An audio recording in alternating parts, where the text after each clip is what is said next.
सभी को बहुत बहुत नमस्कार। मेरा नाम है डॉक्टर आलोक तिवारी। आप सोच रहे होंगे कि मैं यहाँ पे क्या कर रहा हूँ, मेरे आजू बाजू सीढ़ियाँ क्यों नहीं नज़र आ रही, क्योंकि मैं वेस्टर्न स्टेयरकेस रनिंग चैलेंज पे हूँ। आपको मालूम ही है।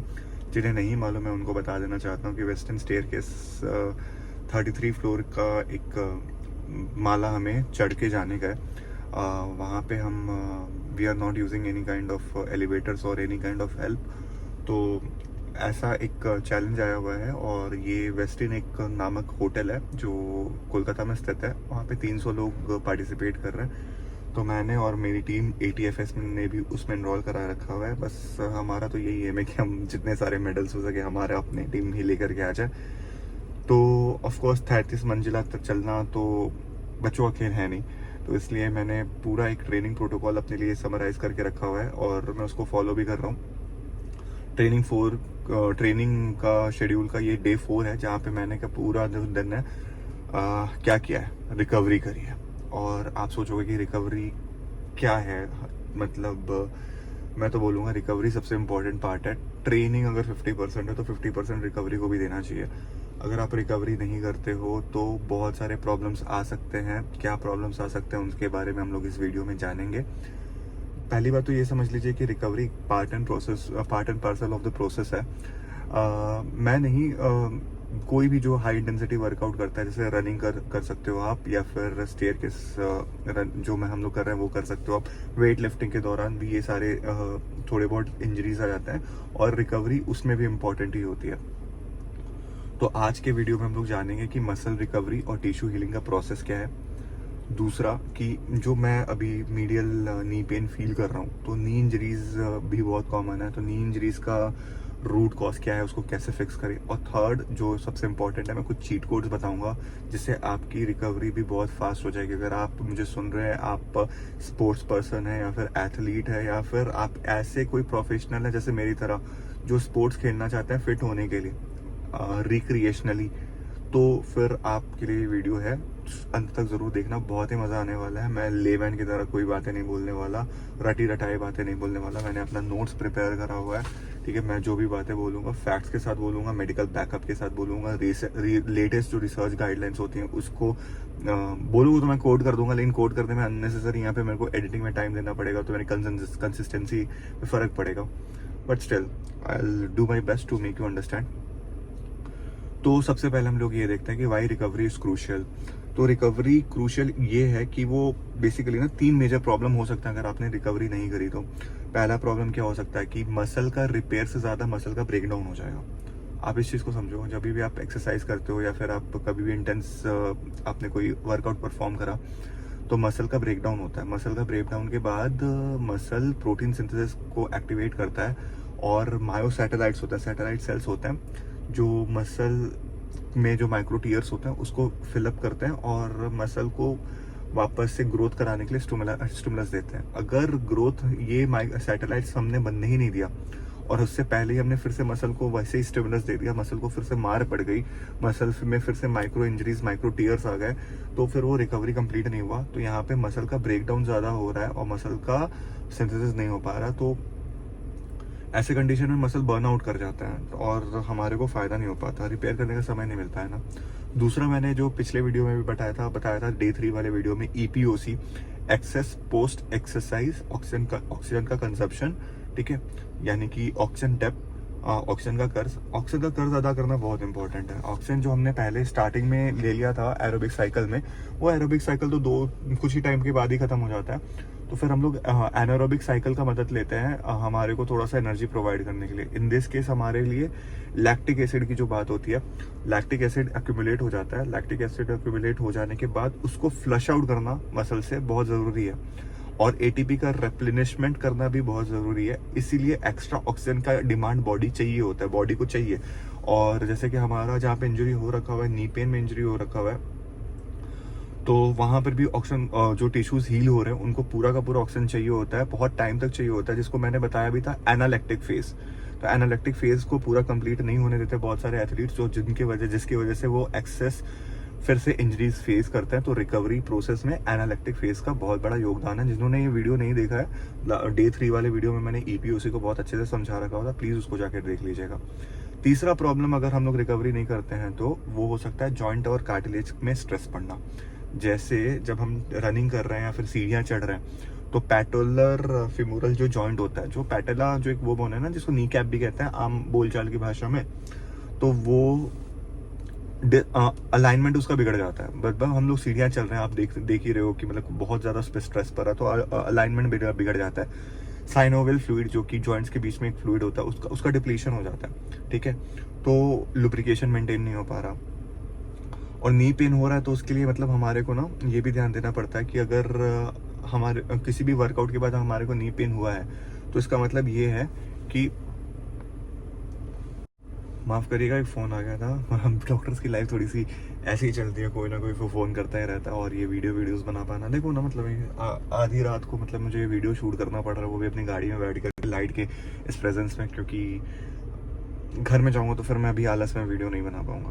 तो एनीवेज मैं यही कह रहा था कि नी इंजरी अगर मेरी हो रही है तो मेरा इसका मतलब ये है कि क्वाड्रिसेप्स जो मसल्स हैं और जो मेरे हैमस्ट्रिंग्स जो मसल्स हैं उनमें इम्बैलेंस हो रहा है या फिर उनका ओवर यूज़ हो चुका है। तो 3 कारण मैंने बताया कि अगर हम रिकवरी नहीं करते तो मसल का ब्रेकडाउन बढ़ जाता है।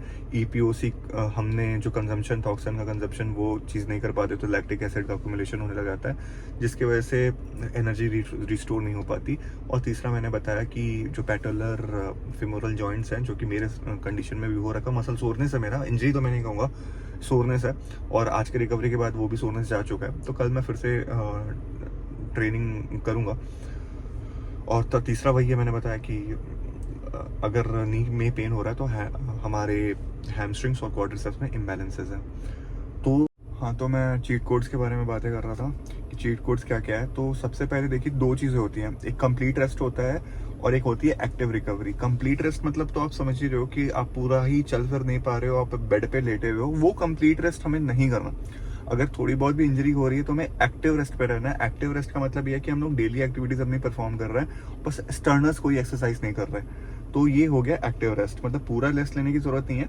लाइट एक्टिविटीज जैसे कोई ड्रिल्स हो गए वो आपने परफॉर्म कर लिए, कोई ट्रेडमिल पे वॉक कर लिया, या फिर बहुत कम स्पीड पे, या फिर आपने थोड़ा बहुत नॉर्मल बाजार चले गए, वॉकिंग कर लिया, तो ये सब चीज़ें करनी है, जिसको कहते हैं एक्टिव रेस्ट। बहुत सारे एथलीट्स क्या करते हैं, कंप्लीट रेस्ट में चले जाते हैं। कंप्लीट रेस्ट में जाना मुझे लगता है कि एविडेंसेस है, जैसे एविडेंस बेस्ड मेडिसिन में मैंने देखा हुआ है, बहुत सारी रिसर्च में भी देखा हुआ है कि complete rest is not recommended, ज़्यादा अच्छे रिजल्ट्स एक्टिव रेस्ट से आते हैं। दूसरा ये है कि कोल्ड थेरेपी देना है और कंप्रेशन करना है नी पेन के लिए। अगर कोल्ड थेरेपी क्या होता है कि अगर आपने आइस वहाँ पे दिया है तो वहाँ पे थोड़ा सा इन्फ्लेमेशन कमेगा, और कंप्रेशन लगाने से जो जॉइंट जो हमारा डिसलोकेट हो रहा था उसमें स्टेबलाइजेशन आएगा। तो ये दूसरा वाला चीट कोड है। पहला तो मैंने बता दिया आपको कि एक्टिव रिकवरी करनी है, दूसरा है आपको कोल्ड कंप्रेशन, और कोल्ड कंप्रेशन मतलब आइस पैक लगाना, और एक कंप्रेशन बैंड्स पहनना, अगर आप चाहो तो पहन सकते हो। क्रैप बैंडेज बहुत लोग लगाते हैं, लेकिन क्रैप बैंडेज से भी ज़्यादा डेजिग्नेटेड नी कैप्स आते हैं, वो आप चाहोगे तो मैं कमेंट करके बताओगे तो मैं लिंक्स फिक्स आपको प्रोवाइड कर दूंगा कि कौन से आपको नी कैप्स पहनने चाहिए। थर्ड चीज़ है जो मैं बोलूँगा कि आपको लेग्स का एलिवेशन करके रखना चाहिए और फोम रोलर यूज़ करना चाहिए। मैं फोम रोलर मैंने देखा है बहुत सारे एथलीट्स अपने पास नहीं रखते हैं, बड़े बड़े डंबल्स रख लेते हैं, स्ट्रेच बैंड्स रख लेते हैं, लेकिन फोम रोलर और योगा मैट ही ऐसा चीज़ है जिसको मैं हर किसी को बोलता हूँ कि ये हर एथलीट नहीं भी हो आप तो भी आपके घर पे होना चाहिए। आप फोम रोलर करते हैं तो क्या होता है ना, जो ट्रिगर पॉइंट्स होते हैं उस पर फोम रोलर एक्टिवेशन देता है, जिसकी वजह से मसल्स थोड़ा सा रिलैक्स हो जाता है, और लेग एलिवेट करने से तो हमें मालूम है कि लिम्फेटिक ड्रेन जो हमारा इंप्रूव हो जाता है, जिसकी वजह से सोरनेस और इन्फ्लेमेशन भी मसल का कम हो जाता है।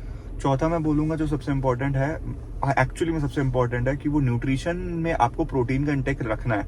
अगर आप इतनी सारी एक्सरसाइजेस कर रहे हो और आप खास करके आप इंजरी के थ्रू गुजर रहे हैं, तो आपका डेली प्रोटीन इंटेक होना चाहिए 1.6 से 2 ग्राम पर केजी पर बॉडी वेट आपका जितना है। जैसे अगर आप 100 किलो के व्यक्ति हो तो आपको 160 ग्राम से लेकर के 200 ग्राम प्रोटीन डेली का चाहिए, ठीक है। अगर आप मैं फिर भी बोलूँगा अगर आप 2 ग्राम भी लेते हैं, जैसे कि अगर आप 80 केजी के इंडिविजुअल है, आप 160 ग्राम भी अगर आप प्रोटीन खाते हैं तो कोई उसमें नुकसान नहीं है। और कुछ लोग बोलते हैं कि नहीं सर किडनी पे असर आता है, ये सब आता है, तो आप एक यूरिया क्रिएटिनिन करा करके देख लो, किडनी फंक्शन आप करा करके देख लो। अगर आप सीकेडी के पेशेंट नहीं है तो आप of course you can go for higher protein intake और आपका इंजरी हो रहा है, तो अगर आपको फास्टर रिकवरी चाहिए तो आप देख लो ना, रिस्क बेनिफिट रेशियो आप बना करके देख सकते हो। और मैं बोलूंगा कि इलेक्ट्रोलाइट्स को भी रिप्लेनिश करना चाहिए, पोटेशियम, मैग्नीशियम और सोडियम। मैग्नीशियम हमारी स्लीप की क्वालिटी को इम्प्रूव करेगा, जिसकी वजह से हमारी रिकवरी फिर से फास्ट हो जाएगी। सोडियम हमारे मसल क्रैम्प्स को नहीं होने देगा, और पोटेशियम है जो कि मसल्स का रिलैक्सेशन करवाता है, तो रिकवरी और फास्ट हो जाती है। तो बेसिकली ये सारी चीजें करनी। Omega 3 fatty acids, omega 3 fatty acids को का रोल हम बहुत जगह देखा गया कि इन्फ्लेमेशन को रोकता है बहुत सारा। जो अगर आप ब्रेन, हम लोग दिन भर बहुत सारे स्ट्रेस भी लेते हैं, माथे में भी हमारे को मतलब ऐसा सब होता है ना stress, you know all this. आप भी तो कॉर्पोरेट में काम करते होगे, आप भी तो बाहर सरकारी मुलाजिम होगे, तो मतलब स्ट्रेस तो, आपकी भी शादी वादी हो रखी होगी तो आपको आइडिया होगा कि स्ट्रेस तो होता ही है। तो स्ट्रेस मतलब ब्रेन में भी छोटे छोटे इन्फ्लेमेशन हो जाते हैं। तो लोग बोलते हैं कि ओमेगा 3 फैटी एसिड्स ब्रेन का भी कॉग्निटिव डिक्लाइन से बचाता है। तो ओमेगा 3 एसिड प्रूवन है कि जो जॉइंट में भी हमारे इन्फ्लेमेशन होंगे उनको भी कम करेगा। तो बेसिकली ये सारी चीजें करनी है हमारे को। और नी जॉइंट स्टेबिलिटी के हम लोग फिक्स करने के लिए ना, हम लोग जिम में भी थोड़ा बहुत टाइम यूज कर सकते हैं। जैसे हिप और क्वाड के जो एक्सरसाइजेस होते हैं उनको थोड़ा सा आपको इम्प्रूव करना पड़ेगा, उनके स्ट्रेंथ को इम्प्रूव करना पड़ेगा कि फर्दर आपकी नी की इंजरी ना हो जाए। बेस्ट एक्सरसाइजेस मैं बोलूंगा, मैंने लिख भी रखा हुआ था, टर्मिनल नी एक्सटेंशंस, ठीक है। इससे क्या होता है ना, पैटेला का जो ट्रैकिंग होता है ना, वो आपका इंप्रूव हो जाता है। और दूसरा मैं बोलूंगा ग्लूट ब्रीचेस और काम शेल्स, जिससे हिप मसल्स का इंप्रूवमेंट होता है। तीसरा मैं बोलूंगा hamstring curls and calf raises, जिसकी वजह से नी की स्टेबिलिटी और बढ़ जाती है।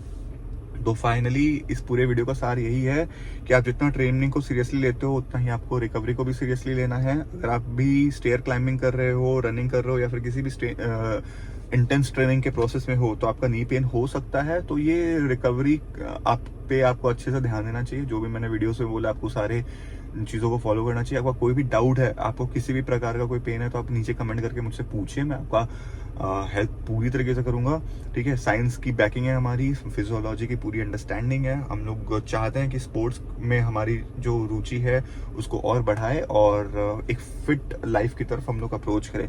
ज़रूरी नहीं है कि आपको सिर्फ जिम ही करना पड़ेगा आपको अच्छा हेल्दी रहने के लिए। आप कोई भी स्पोर्ट्स पिक कर सकते हैं, और स्पोर्ट्स पिक करेंगे तो इंजरीज होगी, और इंजरीज होगी तो रिकवरी भी करना है, ठीक है। तो एक्टिव रिकवरी लो, कोल्ड थेरेपी और कंप्रेशन लो, न्यूट्रिशन और हाइड्रेशन पे फोकस करो, स्ट्रेंथ ट्रेनिंग और एक्सरसाइजेस को अपने लाइफ में ऐड करो। अगर ये इंफॉर्मेटिव वीडियो लगा है तो वीडियो को लाइक करो, सब्सक्राइब करो, शेयर करो, लोगों को बताओ कि भाई इतना अच्छा कोई वीडियो बना रहा है। और ऐसे ही स्पोर्ट्स, साइंस और फिटनेस रिलेटेड आपको वीडियोस चाहिए तो चैनल को सब्सक्राइब करना मत भूलना। चलो कमेंट कर दो, कुछ भी कमेंट कर दो। चलो बाय बाय, गुड नाइट।